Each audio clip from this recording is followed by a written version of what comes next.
ശ്രദ്ധിക്കാം, സാധാരണ ഇന്റർവ്യൂ ചെയ്യുന്ന ആൾക്കാരെ പോലെയല്ല മഞ്ജുളൻ ഇന്റർവ്യൂ ചെയ്യുന്നത്. ഈസി ക്വസ്റ്റ്യൻസ് മഞ്ജുളന്റെ നിഘണ്ടുവിലേ ഇല്ല. ബുദ്ധി കൊണ്ട് മാത്രം ഉത്തരം പറയണം. Question number 1. എല്ലാത്തിന്റെ അടിസ്ഥാനം സെക്സ് ആണ് എന്ന് വിധിച്ചു വെക്കുന്ന ഒരു സൊസൈറ്റി. ഒരു മയർന്നാണ്. വെറും ഞാൻ ഷൂട്ട് ചെയ്യുന്നതൊക്കെ കാണുമ്പോഴത്തേക്ക് ആൾക്കാർ പറയുന്നത് ഓ ജാനകിയോ, ഓ അവള് പിന്നെ അതിനെന്താ കുഴപ്പം, അതിനെന്താ കുഴപ്പം എന്നാണ് ഞാൻ ചോദിക്കുന്നത്. ബെസ്റ്റ്. ഈ നാട് നന്നാവില്ല, ഒരു കാലത്ത് നന്നാവില്ല. ഇത് എല്ലാവർക്കും ഉള്ള സാധനങ്ങളൊക്കെ തന്നെയാണല്ലോ. ഇത് ഒരുപാട് പേര് ചെയ്യുന്നുണ്ട്. ഇതൊക്കെ ഈ ഫീൽഡിൽ ആവശ്യമുള്ള കാര്യമാണ്. ആണോ? എന്റെ വേളാങ്കണ്ണി മാതാവേ, ഇവന് കുറച്ചു ബുദ്ധി ഉണ്ടായിരുന്നെങ്കിൽ മന്ദബുദ്ധി എന്നെങ്കിലും വിളിക്കായിരുന്നു. അതും ഇല്ലാതായി. എനിക്കത് ചെയ്യാൻ തോന്നി, ഞാൻ ചെയ്തു. ഇത് എല്ലാവരും ചെയ്യുന്ന കാര്യങ്ങളാണ്, അത് ആ രീതിയിൽ കണ്ടാ മതി. ചില പെണ്ണുങ്ങൾ ചില കാര്യങ്ങൾ അല്പം പൊതിഞ്ഞേ പറയാറുള്ളൂ. ആർട്ടിനെ ആർട്ടായിട്ട് കാണാത്തതിന്റെ പ്രശ്നം അത്രേ ഉള്ളൂ.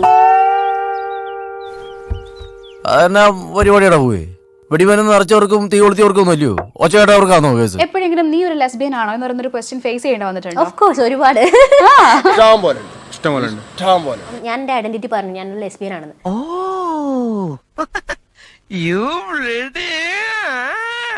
ബിക്കിനിട്ട് നടക്കണം എന്നൊക്കെ എനിക്ക് ഭയങ്കര ആഗ്രഹമാണ്.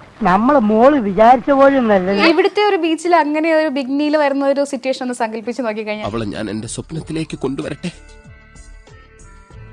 കുട്ടാ, അവള് വരുന്നുണ്ടടാ. പക്ഷെ ഞാൻ ഗോവയിലൊക്കെ പോയിട്ട് ഞാൻ ബിക്കിനി ഇട്ടിട്ടുണ്ട്. അത് കൊച്ചമ്മ പറയാതെ എനിക്കറിയില്ലേ. കാരണം എനിക്കത് ഇട്ട് നടക്കാൻ ഇഷ്ടമാണ്. പോക്ക് കേസ്, അതൊരു ഒരു ഫോട്ടോഷൂട്ട് ചെയ്ത് കഴിഞ്ഞാൽ പിന്നെ അങ്ങനെയുള്ള വാക്കുകൾ അവരുടെ കമന്റ് ബോക്സിൽ സ്ഥിരമായിട്ട് വരാണ്. കയ്യിലിരിപ്പതായിരുന്നല്ലോ. അതന്നത്തെ ചോരത്തിളപ്പിന്. പുറത്തൊക്കെ പോകുമ്പോ അങ്ങനത്തെ ഇൻസിഡൻസ് ഉണ്ടാവാറുണ്ട്. ഒരുപാടുണ്ടല്ലോ. സ്വാഭാവികമായിട്ടും തോണ്ടലും പിടിക്കലും ഒക്കെ ഉണ്ടാവാറുണ്ട്. അപ്പൊ പൊട്ടിക്കോ? പിന്നെ പൊട്ടിച്ചിട്ടുണ്ട്.